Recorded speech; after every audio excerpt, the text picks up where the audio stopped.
Assalamualaikum warahmatullahi wabarakatuh. Innal hamdalillah nahmaduhu wa nasta'inuhu wa nastahdihi wa nastaghfiruh wa na'udzu billahi min shururi anfusina wa min sayyiati a'malina.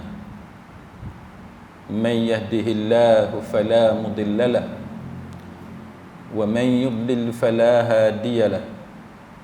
Ashhadu an la ilaha illallah wahdahu la syarika lah wa ashhadu anna Muhammadan abduhu wa rasuluh. Allahumma salli wa sallim ala Muhammad wa ala alihi wa sahbihi wa tabi'in bi ihsanin ila yaumiddin. Amma ba'd. Rabbi syarah li sadri, wahai Tuhanku, lapangkanlah dadaku ini. Wa yassir li amri, dan permudahkanlah urusanku. Wahlul 'uqdatan min lisani, dan uraikanlah kekeluhan lidahku. Yafqahu qawli, supaya mereka memahami kata-kataku ini. Rabbi zidni ilma, wahai Tuhanku, tambahkanlah ilmu kepadaku. Allahumma faqihna fid din, ya Allah, kurniakan kepada kami kefahaman tentang agama. Wa 'allimna at-ta'wil, dan ajarkanlah kepada kami ilmu ta'wil. Wahdinas siratal mustaqim, dan tunjukkan kepada kami jalan Engkau, jalan yang lurus. Amin ya rabbal alamin. Saudara-saudari, sahabat sahabiah, muslimin muslimat, mudah-mudahan kita semua pada malam ini mendapat rahmat daripada Allah Subhanahu wa taala. Tajuk kita pada malam ni ialah Islam sebagai agama fleksibel, ataupun Islam satu agama yang mempunyai keanjalan. Flexibility dalam bahasa Melayu kita anjal ataupun keanjalan. Baik.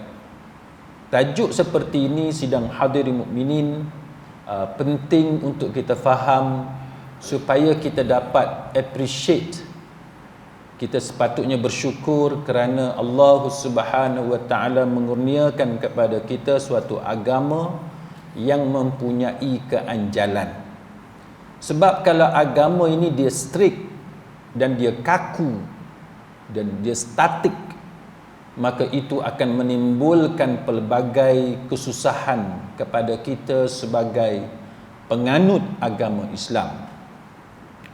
Maka para ulama apabila membicarakan tentang keanjalan agama Islam ini, mereka telah memberikan beberapa contoh, kan, supaya kita dapat memahami bagaimana Allah Subhanahu wa taala banyak memberikan kemudahan kepada kita. Baik, yang pertamanya, sidang hadirin mukminin, kita diperintahkan untuk solat.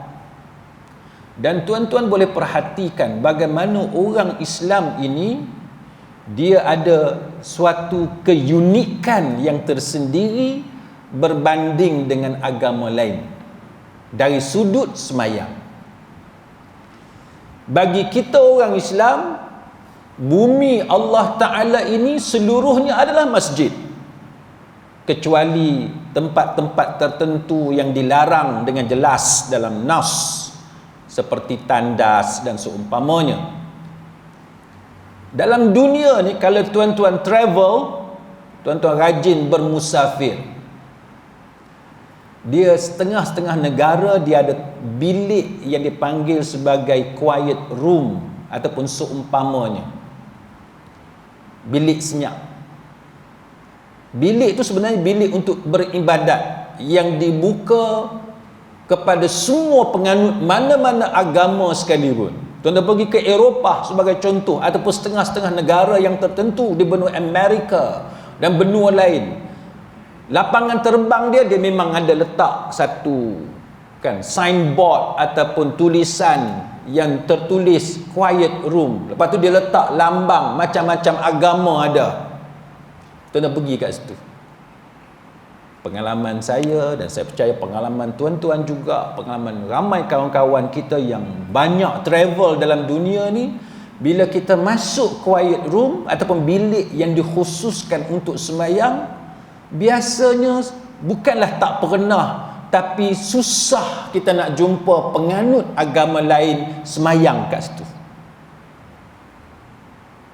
Yang biasa kita tengok orang Islam yang memanfaatkan bilik-bilik yang macam tu, dan lapangan terbang ataupun shopping outlet yang tidak menyediakan quiet room ataupun tempat yang khusus untuk sembahyang. Tuan-tuan boleh tengok orang Islam sembahyang atas kapet, ada sembahyang atas semin, ada tempat laluan orang dan sebagainya, ataupun taman bunga, ataupun di tempat-tempat yang terbuka, sehingga kita boleh menyaksikan bagaimana orang Islam ni masuk saja waktu sembahyang, maka dia sembahyang di mana dia berada.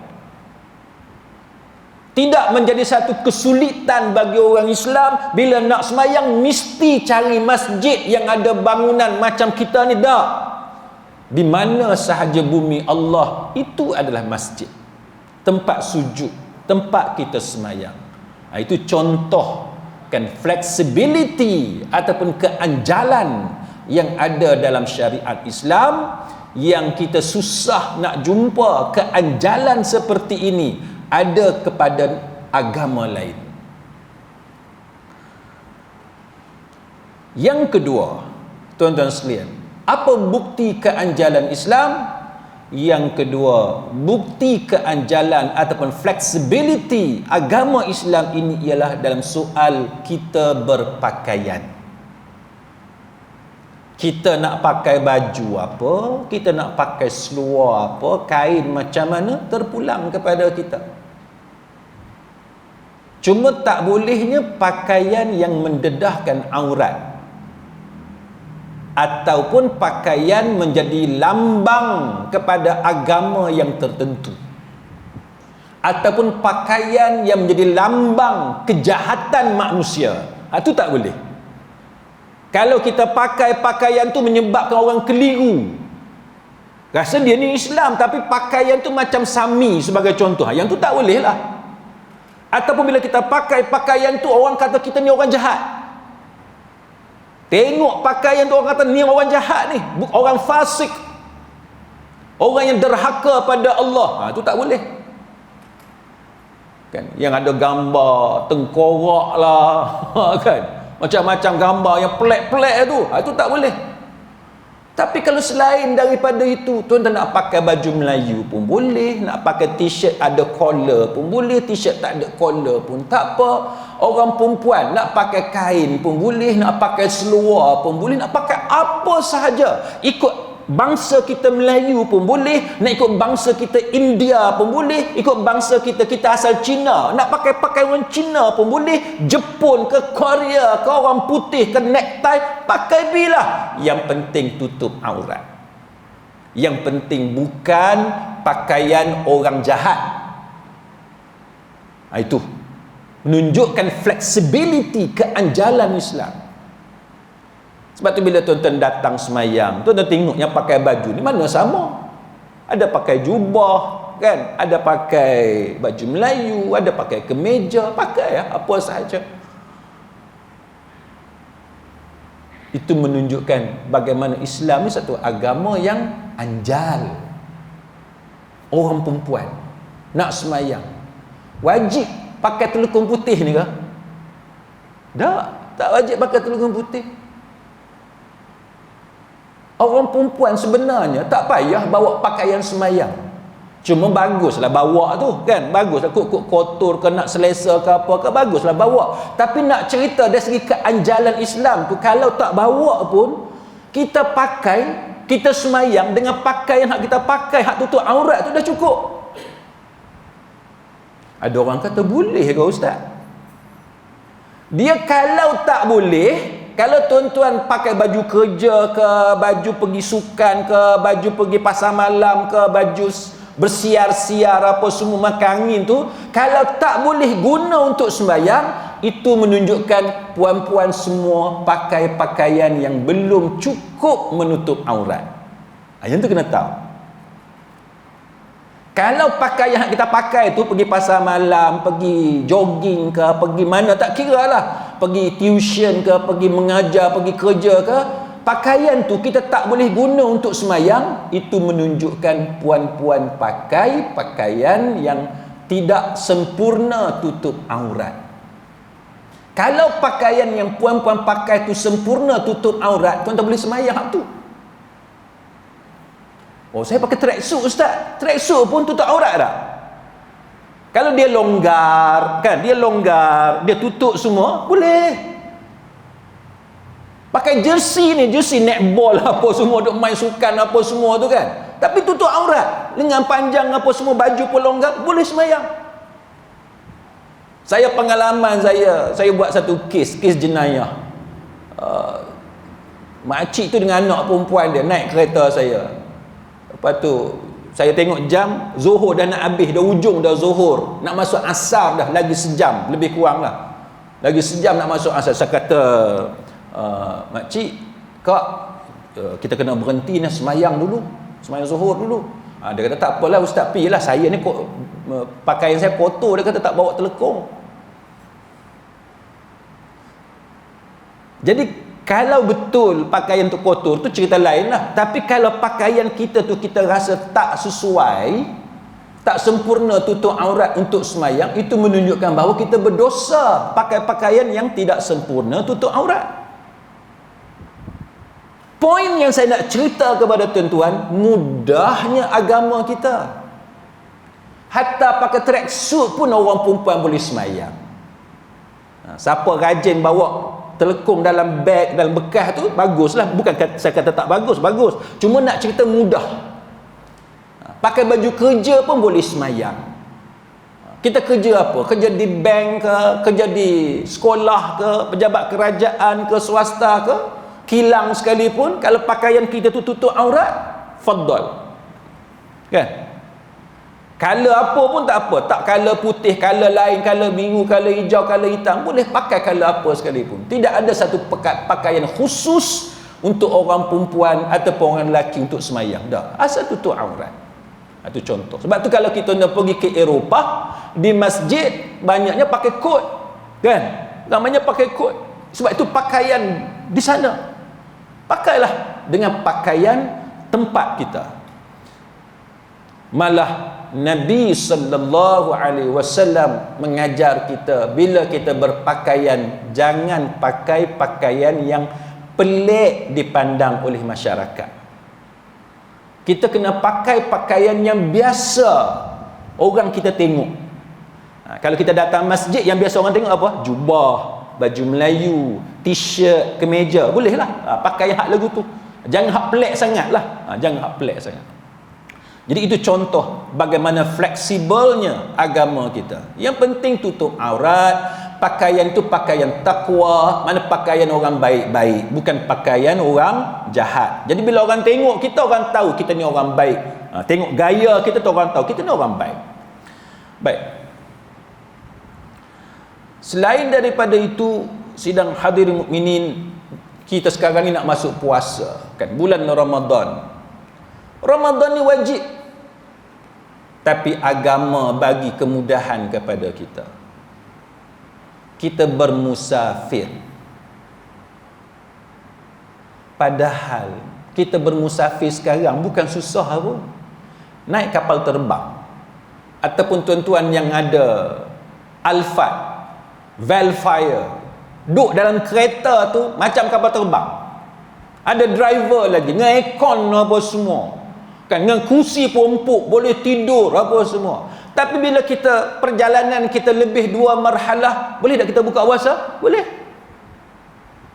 Cuma yang mana afdal, itu ada perbincangan. Afdal buka puasa ke afdal kita teruskan puasa? Itu ada perbincangan. Tapi poinnya ialah, boleh tak kita buka puasa? Boleh. Itu contoh keanjalan Islam. Sebab kita ada perjalanan, nak hantar anak pergi asrama, kita ada mesyuarat company dan sebagainya, ada appointment hospital di IJN apa semua, kita ada urusan. Maka agama bagi rukhsah, kan, kelonggaran, kemudahan. Agama facilitate kita supaya bila kita beribadat dengan mudah. Yang penting kita mau beribadat kepada Allah, berpuasa dalam bulan Ramadan. Tak boleh ada kelonggaran kan yang agama bagi. Contoh yang keempat apa dia tuan-tuan? Semayang wajib, semayang sunat. Semayang sunat walaupun kita boleh berdiri tapi kita rasa malas nak berdiri, boleh tak kita semayang duduk? Boleh, cuma pahala separuh. Tapi daripada tak dapat pahala langsung, kita kata tak apalah, dapat pahala separuh, boleh. Walaupun kita boleh berdiri tapi kita diberikan kemudahan untuk duduk, yang penting kita semayang. Itu contoh. Kalau semayang fardu, yang tu wajib berdiri, kecuali bagi siapa yang uzur, yang tidak mampu. Itu pun ulama mazhab Syafi'i terbahagi kepada dua pendapat. Apa maksud uzur tidak mampu berdiri? Apa maksud uzur tidak mampu berdiri? Ada dua pendapat dalam mazhab Syafi'i. Secara ringkas apa dia? Pendapat yang pertama, maksud dia memang tak boleh berdiri. Kalau berdiri juga jadi mudarat, boleh tumbang lah, boleh jatuh apa semua. Itu pendapat yang pertama. Pendapat yang kedua dalam mazhab Syafi'i, maksud uzur tidak boleh berdiri ialah kalau berdiri kita boleh, bukan tak boleh, tapi menyebabkan kita tidak khusyuk semayang sebab keuzuran yang ada pada kita. Itu menggambarkan apa tuan-tuan? Menggambarkan kemudahan yang agama bagi kepada kita, walaupun sembahyang itu sembahyang fardu. Sembahyang fardu 5 waktu. Baik. Kemudian contohnya ialah kafarah. Siapa yang bersama dengan isteri dia kan, dalam bulan Ramadan, maka orang ni ada kafarah. Yang pertama, merdekakan hamba. Hamba tak ada, pi nombor 2, puasa 2 bulan berturut-turut, syahraini mutatabi'ain, 2 bulan turut-turut. Tak mampu yang tu, bagi makan 60 orang fakir miskin. Alternatif yang agama bagi, alternatif itu menunjukkan apa?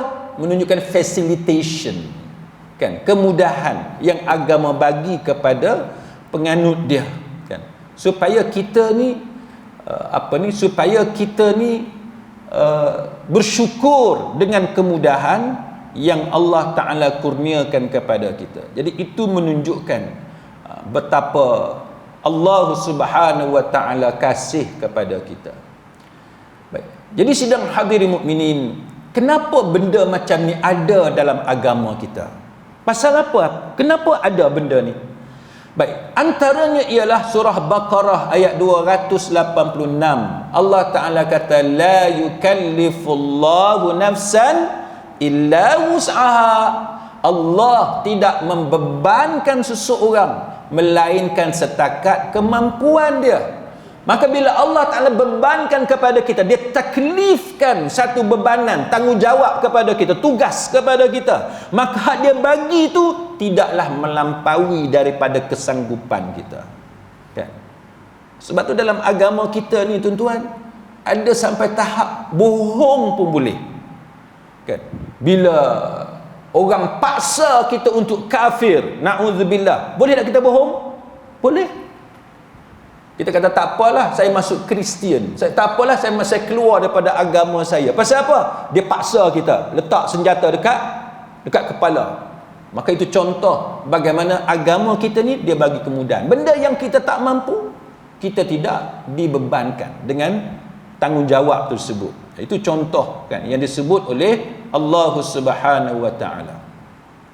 Sehingga kan Nabi kata apa? Orang yang sengaja bersusah payah dengan agama, dia punya susah payah tu tidak mengikut susah payah yang diajarkan oleh Nabi, dia sendiri reka supaya dia susah, maka Nabi bagi amaran kepada orang yang macam ni. Nabi kata apa?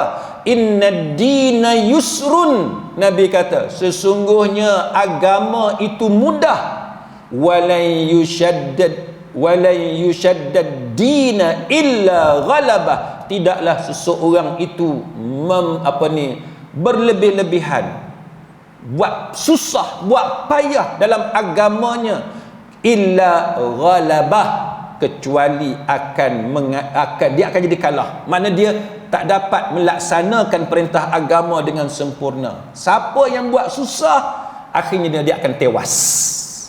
Dia akan tewas. Maka Nabi kata apa? Nabi kata fasaddidu. Nabi kata sebab itu kena lurus. Nabi kata. Lepas tu waqaribu. Lepas tu Nabi kata berlaku lurus. Lepas tu berlaku sederhana, jangan melampaui batas. Lepas tu Nabi kata wa abshiru, dan bergembiralah. Kan, bergembiralah. Pasal apa bergembira? Sebab dapat pahala. Bila kita buat benda mudah, benda senang, apa semua, dapat pahala. Bukan buat susah tu dapat pahala, buat senang tu dapat pahala.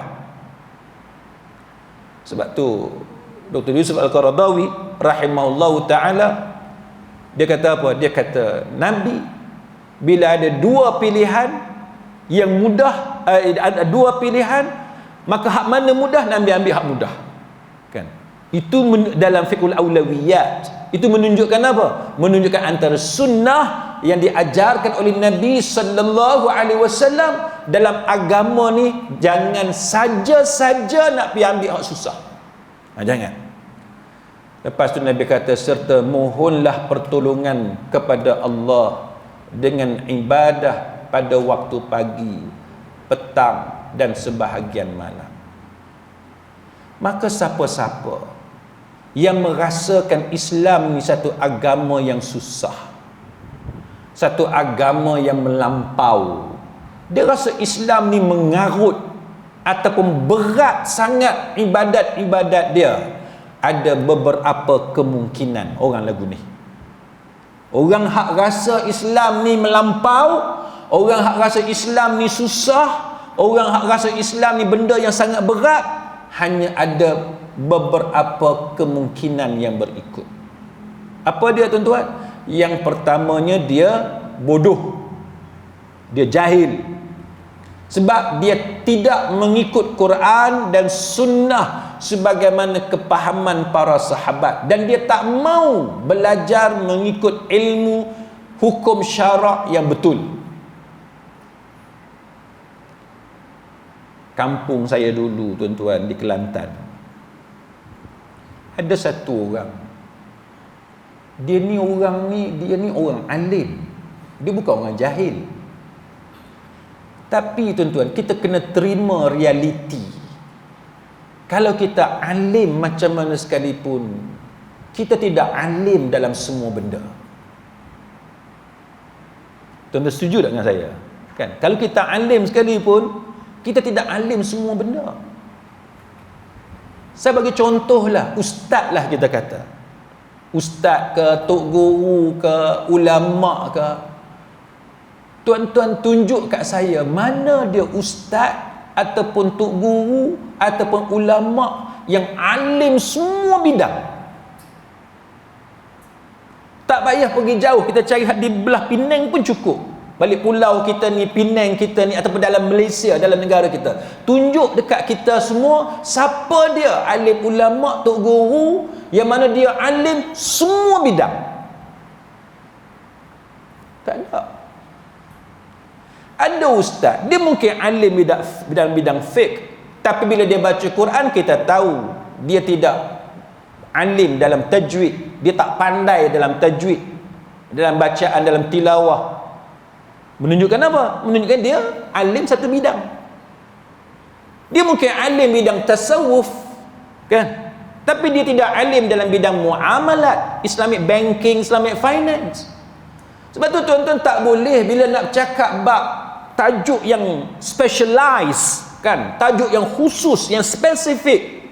Katalah pasal pasal produk perbankan Islam dan sebagainya, takaful, tuan-tuan panggil ustaz yang tidak ada latar belakang Islamic finance, yang tak ada latar belakang Islamic banking, yang tak ada latar belakang fiqh muamalat, tapi nak cerita pasal Islamic banking, tak boleh.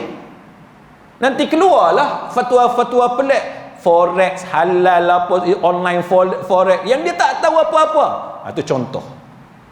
Kan? Semua institusi fatwa dalam dunia yang terkemuka hari ni kata forex yang online yang orang duk cakap sekarang ni tuan-tuan, semua kata itu bukanlah syariah compliant, non syariah compliant. Tiba-tiba ada ustaz, maka ada masjid kata tu ustaz kata. Ni masalah kita. Kita mengatakan bahawa walaupun ustaz dan kita hormat dia alim apa semua, dia bagus kan, dia orang yang wara', orang yang soleh, tapi ilmu dia tidak alim dalam semua bidang. Sebab tu kita tuan-tuan sekalian, kita kena hati-hati. Jadi satu guru ni tuan-tuan, satu tok guru ni dia alim, bukan dia tidak alim. Saya dia beritahu dia ni kalau tafsir memang ramai orang kagum dengan cara dia tafsir Quran. Tapi dia ada masalah, dia was-was. Kan, dia was-was. Dia tok guru, tapi dia was-was.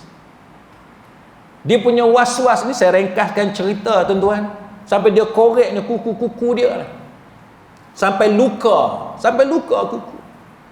Kuku kita ni memanglah kadang-kadang ada kotor masuk apa semua, tapi agama tak suruh tuan-tuan korek sampai memudaratkan, berdarah sampai apa sudah. Islam tak suruh sampai tahap tu.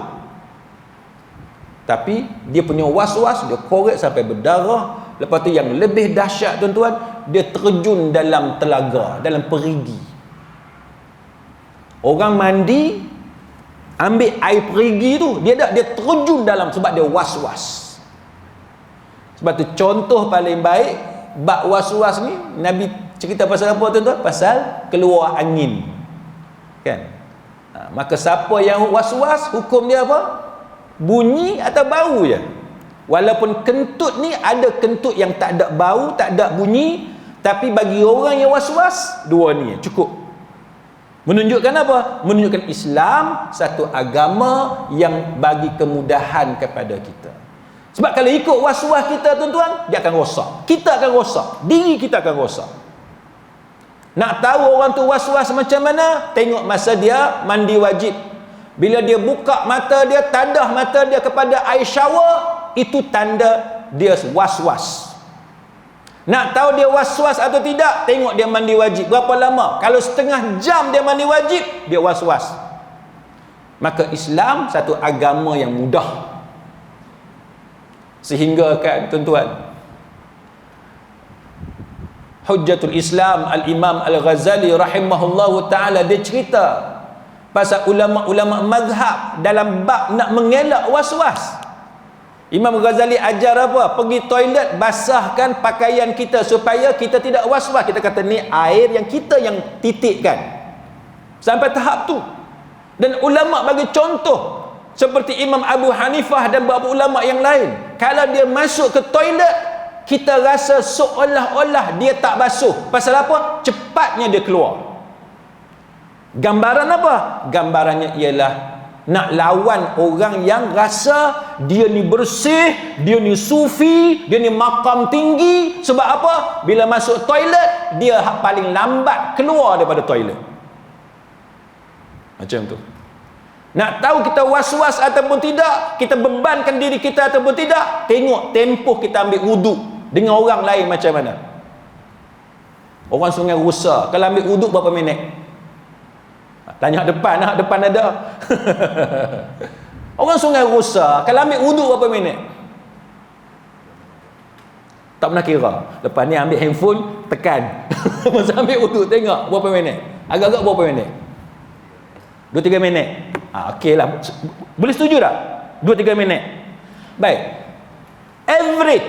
Average orang balik pulau kalau ambil wuduk dengan pipe air yang kita ada sekarang, dengan kolah yang kita ada, dengan kemudahan yang kita ada, kita kata 2-3 minit lah. Dengan jarak kita semua pergi tu, kita kata 2-3 minit.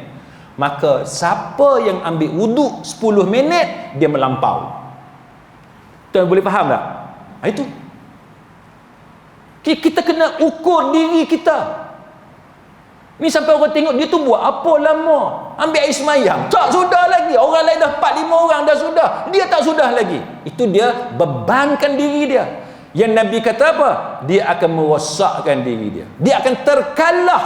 Mana dia tak akan mampu melaksanakannya. Itu yang diberi amaran oleh Nabi sallallahu alaihi wasallam. Jadi tok guru yang saya cerita tadi tuan-tuan, dia satu kampung dengan saya dulu. Sehingga kan ayah saya bawa anak dia yang perut buncit tu pergi hospital besar Kota Baru. Doktor x-ray apa semua, check apa semua, dilihat jumpa pasir ada dalam perut. Sebab makanan hak jatuh dia suruh ambil. Budak-budak dia ambil dengan pasirnya apa semua dia makan. Merosakkan diri dia. Jadi agama dia tak suruh kita sampai tahap tu. Yang kedua, apabila orang tu mengatakan Islam ni agama yang melampau, terlalu membebankan, susah, payah, maka yang keduanya ialah bermakna orang itu dia ikut hawa nafsu. Orang itu ikut hawa nafsu. Dia hanya akan rasa mudah kalau ikut hawa nafsu dia. Hak mana tak sesuai dengan nafsu dia, semua payah. Contohnya kita kata semayang maghrib 3 rakaat datang masjid, dia kata susah. Maka siapa yang kata susah nak datang masjid untuk semayang, dia ikut nafsu. Nafsu ni kalau ikut dia tuan-tuan, kita akan rosak. Saya pergi banyak masjid. Saya tak tahulah masjid Sungai Rusa ni macam mana kan. Tapi banyak masjid saya pergi. Lepas habis kuliah semua, biasalah dia orang ajak menyembang, minum apa semua, dia orang duk cerita. Cerita-cerita saya biasa kita tanyalah, sebelah masjid ni tu rumah siapa? Depan masjid tu seberang jalan tu rumah siapa? Kan? Sebelah belakang masjid tu rumah siapa? Sebelah parking tu rumah siapa? Biasa kita sembang. Cerita-cerita, rupa-rupanya hak tu semua tak datang masjid. Semua tak datang masjid tuan-tuan. Ada beberapa masjid yang saya duduk sembang, duduk tanya tu, tak datang semua tu, hak keliling masjid. Hak mana kalau bukan qomat, kalau imam takbiratul ihram pun dia dan lagi takbiratul ihram, punya dekat rumah tu pun tak datang masjid. Kita nak kata apa orang macam ni? Nak kata apa? Saya selalu duduk cerita dengan isteri saya kata kita ni jealous, cemburu tengok orang dapat rumah duduk sebelah dengan masjid. Buka pintu tak pakai kasut pun tak apa. Contohnya lah punya dekat tu. Nak cerita punya dekat tu tak pakai kasut pun tak apa. Langkah masuk, terus masuk masjid. Pun tak datang masjid. Kalau sekali-sekala tak datang sebab kerja, tu cerita lain. Ni tak pernah nampak muka. Kalau Zuhur dengan Asar tak pernah nampak muka, okeylah kita kata kerja. Subuh, okeylah kita kata hantar anak sekolah lah apa semua. Lepas tu Maghrib dengan Isyak, okeylah kita kata dia apa? Nak kata apa lagi? Dia apa, traffic jam atas Penang Bridge lah apa semua, okeylah kita sangka baik. Isyak, tak sampai lagi, tak apalah. Habis hari Sabtu, hari Ahad. Oh, dia sibuk dengan apa? Pergi balik kampung apa semua. Takkanlah dalam tempoh yang lama tak pernah nampak muka. Itu contoh. Maka sesiapa yang rasa Islam ni satu agama yang susah, maka orang tu sebenarnya dia telah memenangkan nafsu dia. Dia lebih ikut nafsu dia berbanding dengan agama Islam yang sebenarnya mudah. Yang ketiga, kalau seseorang tu dia masih rasa Islam ni satu agama yang susah, dengan apa yang kita ada sekarang ni dia masih rasa susah, maka yang ketiganya berkemungkinan sebab dia terlalu banyak buat dosa. Dia terlalu banyak buat dosa, buat maksiat. Sebab apa? Sebab dosa dengan maksiat ni menghalang seseorang daripada buat baik, dan dia akan rasa berat untuk melakukannya. Sebab dosa ni banyak sangat, dia tak rasa bersalah. Benda hak mudah pun dia rasa susah. Semayang maghrib 3 rakaat susah ha? Senang. Isyak 4 rakaat susah ke? Senang. Qabliyah 2 rakaat, ba'diyah 2 rakaat, senang. Semua tu senang. Tapi ada orang dia sesusah. Sebab tu ada orang dia tak semayang. Ada orang dia tak semayang. Kuliah baru ni tuan-tuan, saya duk cerita masalah orang bila dia dah biasa duk makan benda haram kan? Bila dia duk biasa makan benda haram, apa jadi? Maka dia tak rasa bersalah walaupun benda tu benda salah. Sebab dah biasa makan benda haram. Satu contoh ni, berita apa, mengedar dadah dalam penjara kan? Kaki tangan penjara ke tali gantung. Ni cerita tahun ni, tahun 2023. Tuan-tuan nak tahu pasal apa bila anak-anak kita yang terlibat dengan ganja ke apa, bila masuk penjara dia tak sembuh. Penjara tu sepatutnya menyembuhkan dia, menghalang dia daripada dapat dadah, tapi masuk penjara dapat dadah dalam penjara. Pasal apa? Pasal ni, contoh macam ni, kaki tangan penjara dihukum mati oleh mahkamah tinggi selepas didapati bersalah mengedar dadah jenis cannabis dan metafetamin dengan berat keseluruhan 410 gram dalam penjara. Dia edar dadah. Patutnya dalam penjara tak ada dadah, tapi masuk penjara, anak-anak kita yang mungkin masuk penjara dengan sebab ganja, hak mula-mula baru nak berjinak ni, masuk dalam penjara, dia jumpa hak lagi canggih, jumpa ais, jumpa apa semua ni lah, pil kuda lah apa semua, hak lagi advance, sintetik, dadah sintetik. Pasal apa? Kerana ada kaki tangan penjara yang duk seluduk dadah, duk edar dadah. Hakim menjatuhkan hukuman tu terhadap hamba Allah yang umur dia 40 kan?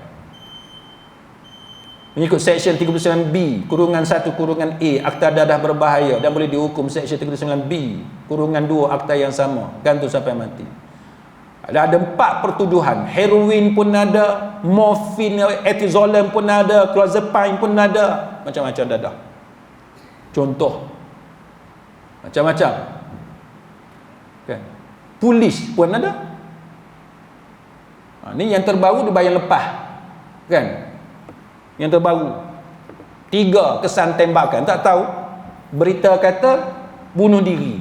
Kita duduk fikir bunuh diri macam mana, tembak 3 kali ni, tembak 1 dah dekat kepala, bunuh diri okey lah. Tapi ni 3, 1, 2, 3 kan? Dada lagi, leher dia, lepas tu kepala. Wallahu a'lam. Maka kita mengharapkan agar pihak berkuasa menyiasatkan perkara itu supaya tidak ada yang teranainya kan? Supaya tidak ada yang teranainya. Tapi berdasarkan berita-berita yang kita cerita tadi, kalau orang tu ikut hawa nafsu dia, nak buat baik ni susah. Bagi kita tidak rasuah senang. Bagi kita tidak menyeludup dadah senang, tidak terlibat dengan dadah senang bagi kita. Sebab kita duk biasa buat benda baik. Tapi bila kita biasa buat benda jahat tuan-tuan, nak tinggal dadah susah, nak tinggal dosa susah, nak tinggal rasuah susah, sebab kita bergelumang dengan dosa. Maka ini kemungkinan nombor 3. Kalau orang tu dia rasa Islam ni satu agama yang susah. Tengok orang perempuan kita pakai tudung, semayang pakai tudung, keluar rumah pakai tudung, dalam rumah pun kena pakai tudung. Kalau ada sepupu ke siapa yang datang apa semua, kena pakai tudung. Tapi kita tengok isteri kita, anak perempuan kita, senang-senang je pakai tudung. Malah kecil-kecil lagi, belum balik, sibuk nak pakai tudung, minta dengan umi dia, mama dia nak pakai tudung macam mama dia. Pasal dia dah biasa tengok orang buat benda baik. Tapi bagi orang yang bergelumang dengan dosa, nak pakai tudung itu satu benda yang berat bagi dia. Sangat susah. Sangat susah. Sebab dia bergelumang dengan dosa. Kemungkinan yang keempat, Kenapa orang tu dia rasa Islam ni susah, walaupun hakikatnya Islam ni realitinya senang? Sebab yang keempat, kemungkinannya ialah sebab dia dah terbiasa mengikut amalan nenek moyang. Bila dah biasa ikut amalan tradisi nenek moyang, kepercayaan nenek moyang, maka dia nak ikut Quran dan hadis jadi susah. Dia akan jadi susah. Tuan-tuan, bila dia dah biasa dengan benda-benda macam tu, Islam ni dia bertentangan kan dengan benda-benda khurafat, benda karut. Maka bila dia nak buat benda yang berbeza, dia jadi susah. Contoh mudah, siapa yang suka minum air manis, senang tak dia nak tinggal air manis? Susah. Siapa yang suka makan nasi, senang tak dia kalau dia tak makan nasi? Susah. Saya bukan baru ni, ada beberapa tahun dengan Syekh Rosman, kita pergi Melbourne, Australia. Cerita sikit. Ada jemputan program sana, pergi sana. Kami sampai satu pulau, Phillip Island nama dia. Orang putih ni tu, Australia. Pergi kat kedai tu, tengok kat kedai makan tu berderet atas meja ni penuh nasi lemak. Nasi lemak dekat Australia. Kita kata biar betul. Kita tahu kita orang putih, orang Australia, mana makan nasi lemak? Nasi lemak ni orang Melayu. Rupa-rupanya tak tahulah package mana, rombongan mana, kan? Dia tak boleh tinggal nasi lemak. Pergi Australia pun nak makan nasi lemak juga. Saya dah kata kat Syekh Rosman, kata tunggulah balik Malaysia dulu kan. Nak makan nasi lemak ke nasi kandak ke apa, tunggu balik Malaysia. Tak boleh tinggal benda tu. Macam tu lah tuan-tuan. Bila kita dah suka sangat, pi mana pun nak juga. Macam orang kampung kita lah pergi buat haji kan. Pergi buat haji, kena bawa Milo kan. Pasal apa? Milo kat sana mana ada, dia rasa dia lain. Dia bukan macam coklat, Milo coklat kita tu lain. Kena bawa apa, sos kita, kicap kita, pasal dekat sana lain. Maka nak tinggal tu susah. Hanya orang-orang yang kuat je yang boleh tinggal kan. Macam Syekh Rosman macam saya, okey, kami kuat, kita pergi tempat orang, kita nak enjoy makanan orang tu kan. Nasi kandak tunggu balik sampai airport bayar lepas baru kita makan nasi kandak. Tapi nak ceritanya ada orang dia tak boleh tinggal, tak boleh. Tu perbandingan mudah untuk tuan faham. Nak bagi contoh rokok tak apa sini, kan sini sensitif rokok, tak Imam. Kan? Sama gitu juga rokok, nak tinggal rokok, tinggal kunci pun tak ingat letak kat mana. Pasal apa? Duk try tinggal rokok. Kan? Bila nak tinggal rokok tu dia susah. Terlupa nak. Tu contoh benda yang kita dah biasa buat, kita nak tinggal tu dia susah. Maka Islam ni tuan-tuan, bila kita rasa susah, kemungkinan nombor 4, kerana kita dah biasa dengan benda-benda yang bertentangan dengan Islam. Benda khurafat kan, benda-benda karut, tahyul kan, duk percaya kepada kesialan. Maka orang yang macam ni dia susah. Sebab tu kita kena tinggal kan amalan-amalan khurafat kan, amalan-amalan sihir, ilmu hitam ni kita kena tinggal. Barulah kita akan mudah untuk terima hidayah daripada Allah Subhanahu wa taala. Baik. Saya ambil 5 minit lagi boleh 8.50. Azan dah. Azan dah. Dah lepas. Baik. Tuan azan dulu. Dah. Terus. Okey, terus ya. Baik. Baik, tuan-tuan sekalian, saya ambil masa dalam 2-3 minit lagi, 5 minit lagi. Kalau kita lihat, kita buat perbandingan Islam dengan agama lain. Contohnya tuan-tuan sekalian, kita buat perbandingan benda-benda dulu yang dibebankan oleh Allah ke atas Bani Israel. Sebab apa kita ambil contoh Bani Israel? Sebab Bani Israel ni sangat dekat dengan kita. Kenapa sangat dekat? Satunya, Quran bila cerita pasal Nabi, Kisah paling banyak dalam Quran antaranya cerita Bani Israel, cerita Yahudi, cerita Nabi Musa alaihi salam. Ini antara cerita yang paling banyak dalam Quran. Menunjukkan betapa dekatnya kita dengan mereka. Dekatnya kita dengan Nabi Musa alaihi salam. Dekatnya kita dengan Bani Israel. Maka bila kita banding dengan Bani Israel, maka kita dapati bagaimana Islam ni dia lebih mudah. Contoh lebih mudah apa dia? Zaman Bani Israel dulu, puak-puak Yahudi ni tuan-tuan, kalau isteri dia haid, dia takkan makan semeja dengan isteri dia. Kalau isteri dia haid, dia takkan tidur sekali dengan isteri dia. Tapi datang syariat Nabi kita Muhammad sallallahu alaihi wasallam, kita boleh tidur dengan isteri kita walaupun dia haid. Yang tak bolehnya hubungan kelamin je. Hubungan kelamin tak boleh. Tapi tidur sama-sama dalam satu bilik, satu tilam, tidur dengan anak-anak sekali boleh. Yahudi zaman dulu dia akan lari tinggalkan isteri dia. Dia menjauhkan diri daripada isteri dia.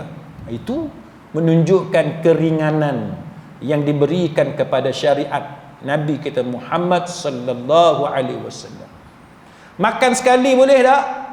Ke tuan-tuan, bila isteri haid makan seorang-seorang? Kan? Ada. Kita pergi mana pun kalau isteri kita tak semayang, kita makan sekali. Enjoy aja makan. Share pinggan yang sama, sudu yang sama, tak jadi masalah. Straw yang sama, ke straw sama ni masa duduk bercinta ya. Bila dah kahwin tak ada kongsi straw, tak. Bila dah kahwin pun masih share lagi, sudu, camca yang sama, garpu yang sama, apa semua, tuala yang sama, tempat tinggal yang sama, kita sama-sama walaupun dia haid. Itu keringanan dalam agama. Yahudi, kalau pakaian dia kena najis, dia gunting, dia koyak buang. Yahudi. Kita ada. Yang penting kita boleh bagi bersih. Kita nak basuh dia ke, nak buat macam mana, terpulang, yang penting sifat najis tu hilang. Betul tak? Ain dia tak ada, color dia apa semua tu tak ada, kan? Rasa dia tu tak ada, lepas tu bau tu tak ada, bersih, tiga tu bersih, suci. Mudahnya Islam. Kita nak basuh macam mana, itu terpulang pada tu. Yang penting bersih tiga benda tu. Baik. Yahudi, dia punya melampau, punya berat. Kaum Yahudi, jikalau anggota badan melakukan kesalahan, kena potong anggota badan tu. Kena kat zaman kita sekarang berat tu. Kan? Kita ni banyak salah ni. Kan? Kemaluan pun salah, kaki kita pun salah, jari kita pun salah, mata kita, telinga kita, takkan nak buang semua. Maka Islam dia tidak buat macam tu. Sehingga kan tuan-tuan, Ma'is al-Aslami bila dia berzina, dia pergi mengaku dekat Nabi, inni zanaitu ya Rasulullah, fa'arada anhu. Nabi berpaling, Nabi tak mau dengar pengakuan daripada Ma'is. Itu menunjukkan ajaran agama. Kalau kita terlibat dengan fahisyah yang macam tu, kesalahan keji yang macam tu, adalah lebih baik kita menyembunyikan kesalahan tu. Jangan kita dedahkan kesalahan kita itu kepada sesiapa pun. Jadi itu contoh mudah, kan, tuan-tuan sekalian, bagaimana Islam ni satu agama yang dibawa oleh Nabi kita. Dan akhirnya tuan-tuan, Nabi mengajar kepada kita, yassiru wa la tu'assiru wa basyiru wa la tunaffiru. Permudahkanlah, jangan menyusahkan, berikanlah kabar gembira, dan jangan buat orang lari daripada kamu. Jadi kita dalam Islam ni, kita dengan keluarga kita, dengan jiran kita, dengan kawan kita, kita buat benda-benda yang orang seronok dengan kita. Orang nak kenal Islam dengan lebih baik, dengan lebih dekat. Kan? Jangan kita duduk cerita benda susah-susah sehingga orang lari daripada Islam. Jangan. Kita cerita benda yang elok, benda yang cantik. Kita kena beautify, kita kena cantikkan message Islam itu sehingga menyebabkan orang terpikat dengan ajaran Islam yang dibawa oleh Nabi kita Muhammad sallallahu alaihi wasallam. Sekadar itu, mudah-mudahan ada manfaat di sisi Allah Subhanahu wa taala. Wallahu a'lam. Aqulu qawli hadza wa astaghfirullahal azim li wa lakum. Wassalamu alaikum warahmatullahi wabarakatuh. Subhanakallahumma wa bihamdik asyhadu an la ilaha illa anta astaghfiruka wa atubu ilaik.